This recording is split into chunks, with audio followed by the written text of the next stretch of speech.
Mlikuwa mnapotea kama kondoo, lakini sasa mmerudia mchungaji na mwangalizi wa roho zenu. Amen.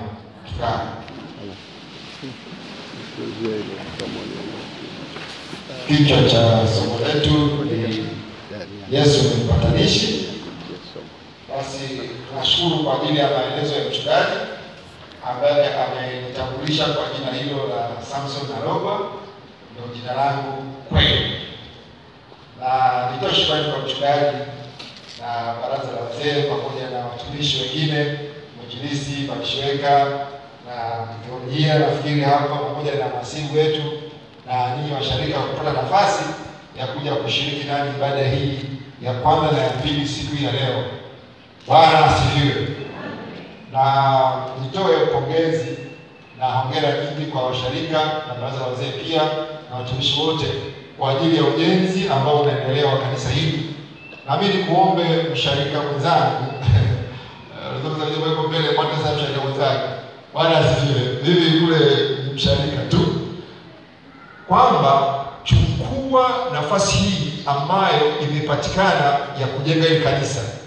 Uitumie kwa nguvu zako zote. Uitumie kila nafasi vyema. Kwanza kwa kutoa sadaka, pili kwa kuliombea jengo, kwa kuwa likikamilika hakutakuwa na jengo la kimunidi lingine la kiibada, itakuwa ni hili.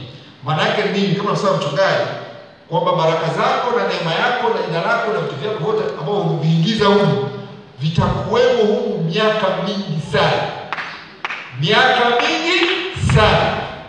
Ni washarika wachache sana wanaopata nafasi ya kujenga kanisa.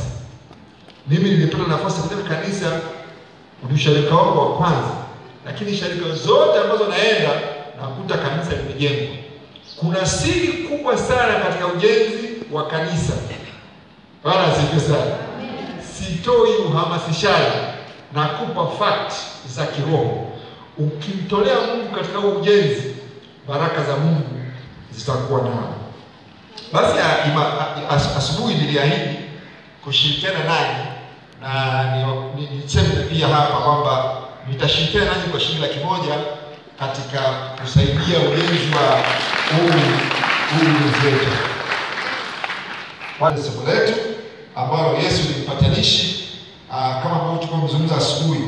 Watumishi wa Mungu, gharama hii ambayo Yesu alitoa kwa ajili ya sisi kupatanishwa na Mungu ilikuwa gharama kubwa sana. Kwanza, Yesu mwenyewe alitoka mbinguni akaja duniani. Hiyo ni gharama kubwa sana. Pili, kulikuwa na mchakato mrefu. Lakini kwa sababu ya muda kuelezea mchakato wote, ni kwamba Yesu alipokuwa anaishi hapa alipata mambo mengi. Kuna watu walikuwa wanamtukana, kuna watu walikuwa wanapinga, kuna watu walikuwa wanamkebei, kuna watu walikuwa wanajisumbua mbele yake, kuna watu walikuwa wanafikiria wamesoma sana kuliko yeye, walikuwa wanauliza maswali mbalimbali wanajibiwa. Zote hizo zilikuwa mimi naona alikuwa ni kero. Lakini Yesu alizivumilia mpaka siku ile alipoenda msalabani, ambapo ndio ilikuwa kero kubwa au tabu kubwa, kwa sababu alipigwa, aliteswa, alitukanwa, alibeba ule msalaba. Yote hii ni kwa ajili ya sisi wote tuweze kupatanishwa yao. Sisi tuweze kufunguliwa, sisi tuweze kuokolewa, sisi tuweze kuishi maisha yenye furaha, maisha yaliyojaa amani, maisha yaliyojaa uponyaji, maisha yaliyojaa baraka, maisha ambayo unakuwa na upper hand against every odds. Bwana asifiwe sana. Amen. Wakristo wengi hatufahamu wakati mwingine nguvu za Mungu ambazo zipo kwenye maisha yetu pale ambapo tunakuwa tumepatanishwa na Yesu mwenyewe. Nitapa mfano wa mtu mmoja kabla kuja mfano ambao nilitoa kwenye ibada ya kwanza. Huyu ndugu alikuwa ni mwombaji, sikumbuki mkoa gani, lakini hapa Tanzania. Alikuwa mwombaji, akapata nafasi, akapata pesa, akaenda kujenga nyumba. Kumbe nyumba alipojenga ile ilikuwa ndio njia ambayo wachawi wanapita juu kuelekea upande wa pili. Kwa hiyo akajenga nyumba yake, akaikamilisha, akaendelea na maisha yake. Lakini alikuwa na utaratibu usiku wa kufanya maombi kama kawaida kama mwombaji. Akiwa katika maombi yale, wale wachawi walikuwa lazima wapite ile njia. Wakija pale inabidi washuke, wawe katika hali ya mwingi, watembee kwa miguu, wavuke mpaka ile eneo waende mbele. ndio warudi tena. Sasa siku moja wakawa wamechoka na hiyo shida, wakati mtumishi anaendelea na maombi, wakachukua mchanga, sio mchanga wa kiroho, mchanga wa kawaida tu, wakaurusha kwenye bati. Ile ndio sababu ilikuwa ni usiku sana na kuna utulivu mkubwa. Alipata mshtuko.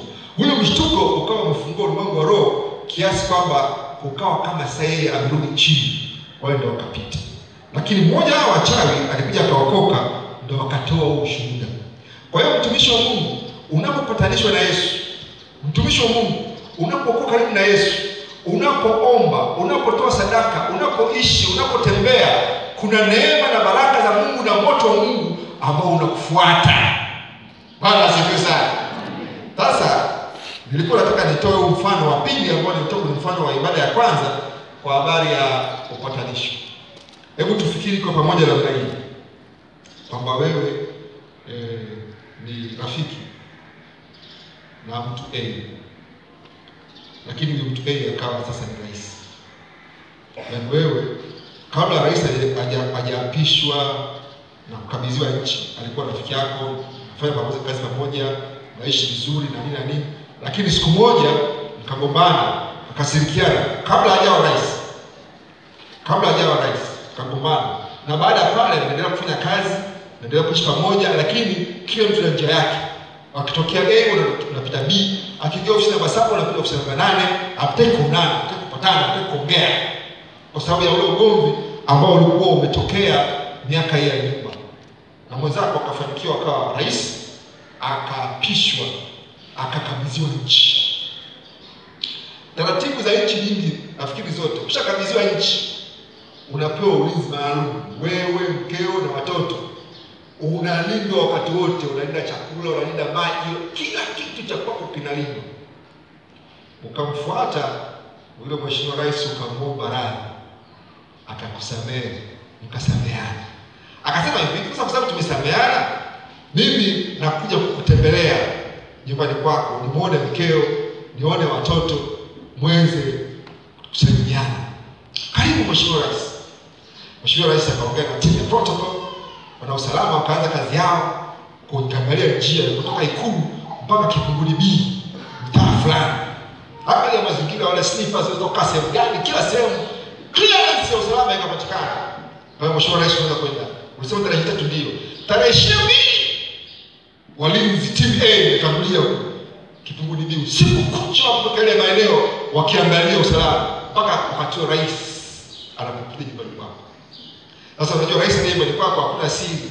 Kwa sababu anakuja na kimorimori na ile timu ya walinzi, timu ya wana usalama, timu ya wana afya, timu ya kila namna. Mkoa lazima awepo kwa sababu sasa amekuja kwenye eneo lako, mkoa lazima awepo, wajumbe wa mkuu ndio usiseme tena, wananchi tele barabarani. Wakati mheshimiwa rais anakuja kwako. Sasa wewe unafanya vile chochote sio hapo mlangoni. Baada sasa mheshimiwa rais anatokea pale atoka ni gari, walinzi wamezibiti eneo lote la Kipunguni B na pale wananchi wamejaa tele, lakini hawaruhusiwi kuingia ndani. Wewe unapokea mheshimiwa rais, unaingia naye ndani. Karibu mheshimiwa rais.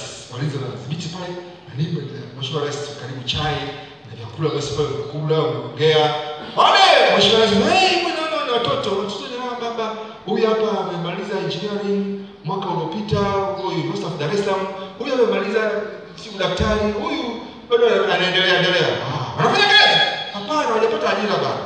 Basi waziri wa ujenzi, huyu ndugu ambaye anafanya engineering, mpe kazi. Wao msimani ndio finance, na wewe waziri wa fedha, huyu mpe kazi. Mheshimiwa ndugu yangu, nataka kuondoka. Una shamba? Sina. Waziri azi mpe kipande cha angalau ekari 500. Basi tukusamehe naondoka, Mungu akubariki. Lango linafunguliwa.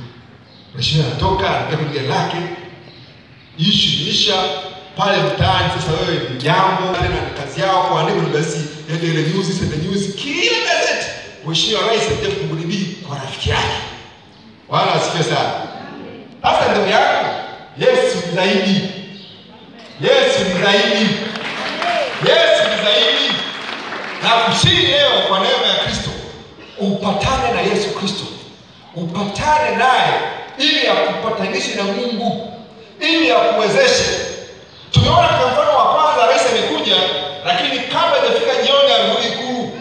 Yesu akija anakaa na wewe maisha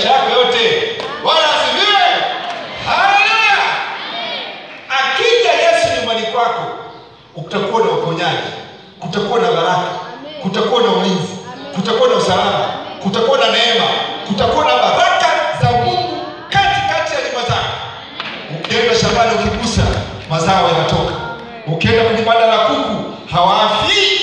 Ukienda huko ng'ombe wanatoa maziwa, wajirani wanatoa lita 5, kwako lita 15, 20.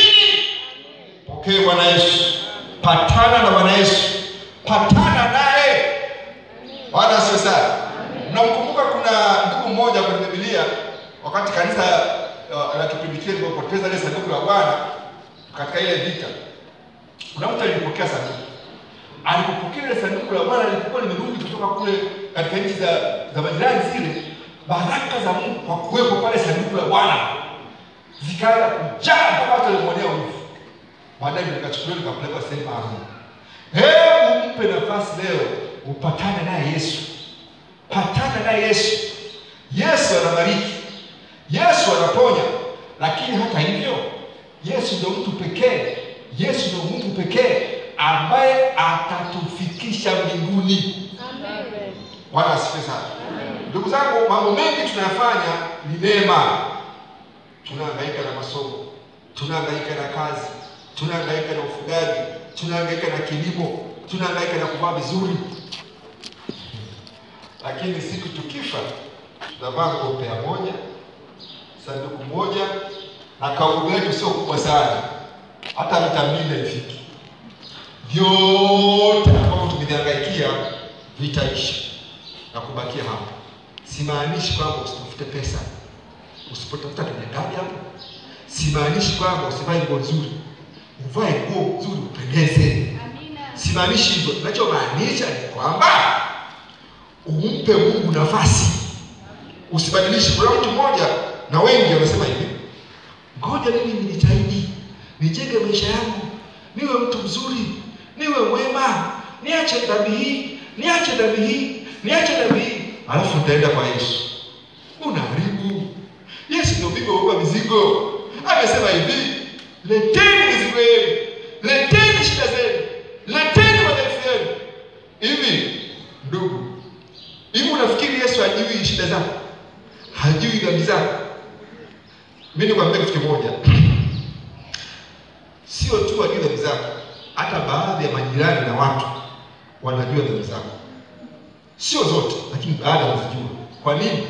Walikuona bila wewe kujua. Bwana asifiwe sana. Bwana ni mfano mmoja mbaya sana, lakini wa kweli wewe kutokea hapa Dar es Salaam. Rafiki yangu alikuwa na kiwanja, sitahitaji ile sehemu, lakini hakuwa na hela za kujenga. Katika ile eneo lilikuwa mbali nje ya mji kidogo.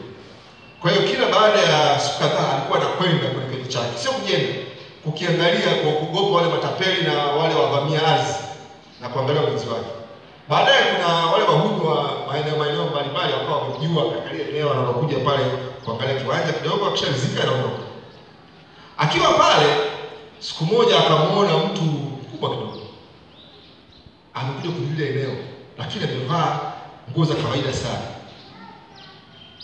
Akamuuliza, huyu jamani ni wapi?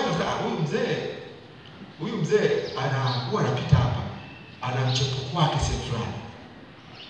Alafu huyo mzee mimi namjua. Na huyo rafiki yangu anamjua. Akaja kunisimulia. Sasa tu Mungu atusaidie, mimi na rafiki yangu, sababu sasa sisi wawili tunajua, ndio maana nimezuia kukwambia kanisa gani, eneo gani na ni nani, ili na wewe usinajisikie. Lakini kwenda kwa picha kwamba kuna watu wanajua dhambi zako. Kwa hiyo wewe njoo jinsi ulivyo. Njoo na bangi zako, njoo na hasira yako, njoo na chuki zako, njoo na uchoyo wako, njoo jinsi ulivyo kwa Yesu. Amen. Bwana asifiwe sana. Mwagie hapa, baba Yesu nimefika. Ishu yangu ni hii. Mimi unaponiona hapa Yesu, niko hivi, lakini leo nimekuja tupatane. Haleluya! Haleluya! Patana na Kristo leo. Usikonje kesho. Yaani leo, tukimaliza ibada hapa, mimi nitaomba. Lazima upatane naye. Amina. Ukipatana naye utaona. Rais amekuja, ameondoka. Yesu anakuja, haondoki.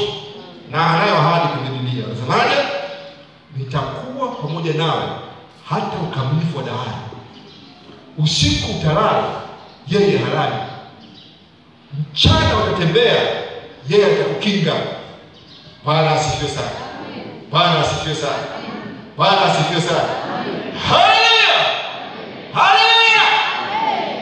Watumishi wa Mungu, asubuhi ya leo mimi sitaki kwenda mbali sana. Hapo tulipo tumefika mahali pazuri. Neno la Mungu linasema alichukua dhambi zetu na kwa kupigwa kwake sisi tumepona. Mungu ametupa ahadi ya uponyaji. Uponyaji wa maisha yetu. Uponyaji dhidi ya magonjwa yetu. Uponyaji juu ya biashara yetu. Uponyaji juu ya kilimo chetu. Uponyaji juu ya nchi yetu. Uponyaji juu ya ufugaji wetu. Uponyaji kwa watoto wetu. Uponyaji Mungu ametupa. Unaweza kuuliza swali, sasa Mungu ametupa uponyaji, mbona mimi naumwa? Mbona mimi nasikia taabu? Hivi na hivi. Sawa. Yesu anataka upatane naye. Kisha umuombe damu yake, umuombe uponyaji wake, umuombe uzima wake. Basi watumishi wa Mungu, Mungu awabariki, Mungu awawezeshe na Mungu awaponye. Amen. Amen.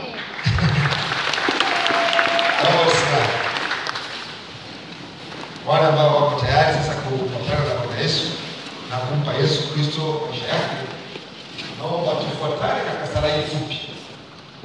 Ee Baba Mungu, ninakuja mbele yako.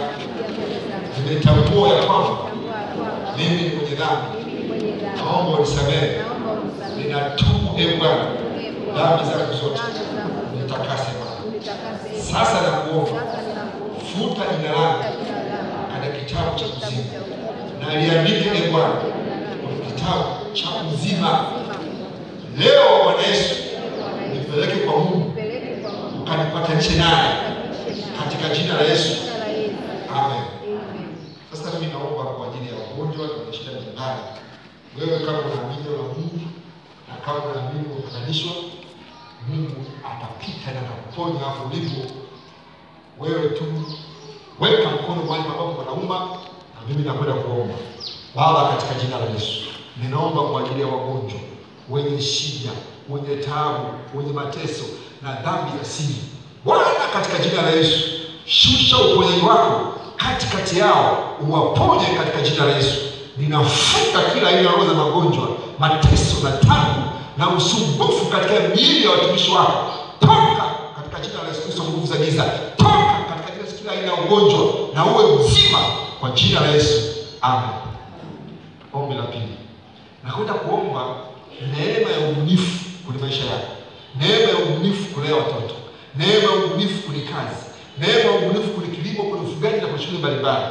Mungu akubariki na ubunifu ambao utasababisha baraka za fedha na mali kwenye maisha yako. Na sehemu yake ulete kanisani, tumalizie jengo. Bwana asifiwe sana. Nani anaamini kwamba Mungu anaweza kukupa ubunifu? Nyosha mkono wako na mimi nitaomba juu yako. Mungu anakutumikia.